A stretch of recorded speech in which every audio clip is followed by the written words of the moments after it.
Nothing was too good for little Miss Splendid. She lived in a huge house surrounded by large gardens.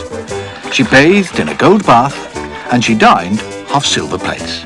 Oh, she was splendid. At least, she thought so. Soup, my lady? Asked the butler. Ooh, just caviar today, Hargreaves. Very good, my lady. Little Miss Splendid thought a lot of herself. In fact, she thought about nothing else. Good morning, ma'am, said the head gardener. Good morning, Cardwell, ma'am. Good morning, ma'am, said the under gardener. Good morning, Cully, ma'am. Cully. Good morning, ma'am. Will you need your car today? Said the chauffeur. Not today, Williams. That day, while taking a stroll around her gardens, little Miss Splendid came upon a small door in one of the walls. She'd never noticed it before. No, I wonder what's through here. She found herself on a road. Along came Mr. Small, out for a short walk. Good morning. Little Miss Splendid stuck her nose in the air even higher and walked past him as if he wasn't there. What a common little man. She came to a bus stop. Mr. Happy and Mr. Daydream were waiting for a bus into town. Hello, who are you? I am Splendid. Oh, I'm Happy. Happy to meet you. This is my friend, Mr. Daydream. Are you going to catch the bus? Me? The bus? Never. I have never, ever in the whole of my life travelled on a bus. You have to sit next to people on buses, and that would never do. Oh. Mr. Happy couldn't think of anything to say. Miss Splendid walked off with her nose very high in the air. Splendid, splendid, amazing, quite superb. I know you cannot find the words. There's never been a little miss like Miss Splendid arrived in town.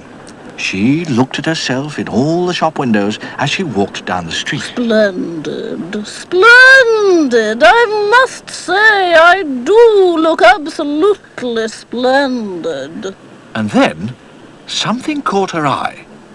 There, in the middle of the window of the hat shop, was a hat. Not just a hat, but a hat and a half.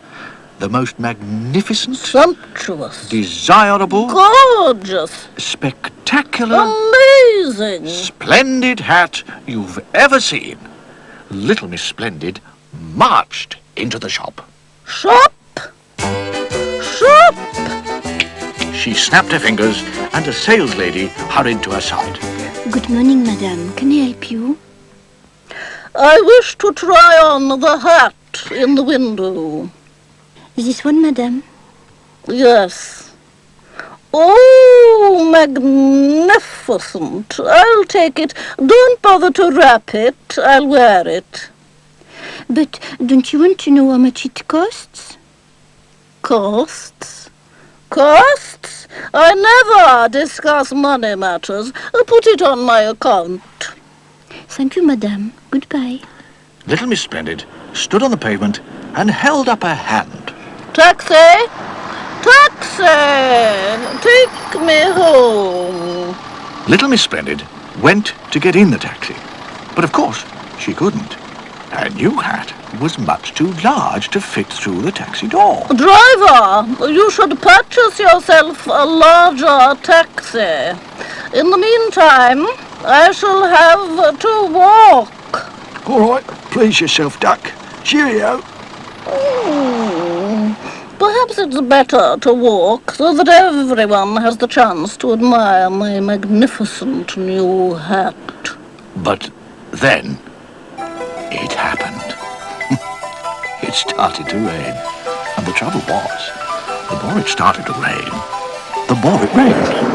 And the trouble was, the more it rained, the more Miss Splendid got wet.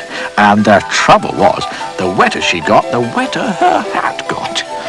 What a sorry sight. Don't you agree? Pitter-patter, down it came. Pitter-patter, pouring rain. Pitter-patter, bonkety splash. What a very sorry sight inside the very wet hat. The bus, on its return journey from town, passed her. And Mr. Happy and Mr. Daydream, on their way home, looked out of the window. Oh, I say, what a splendid sight. Splendid, chuckled Mr. Daydream. Miss Splendid, looking anything but splendid, arrived home. However, after a hot bath in her gold bath and after a boiled egg in her gold egg cup, eaten with a silver spoon, she felt much better. In fact, later on, she spent an extremely pleasant evening looking at... Well, now, what do you think she spent all evening looking at? No, not a magazine. Splendid. No, not television. Splendid. Not a book. Splendid. Herself. In the mirror. Oh, I do look splendid. Splendid.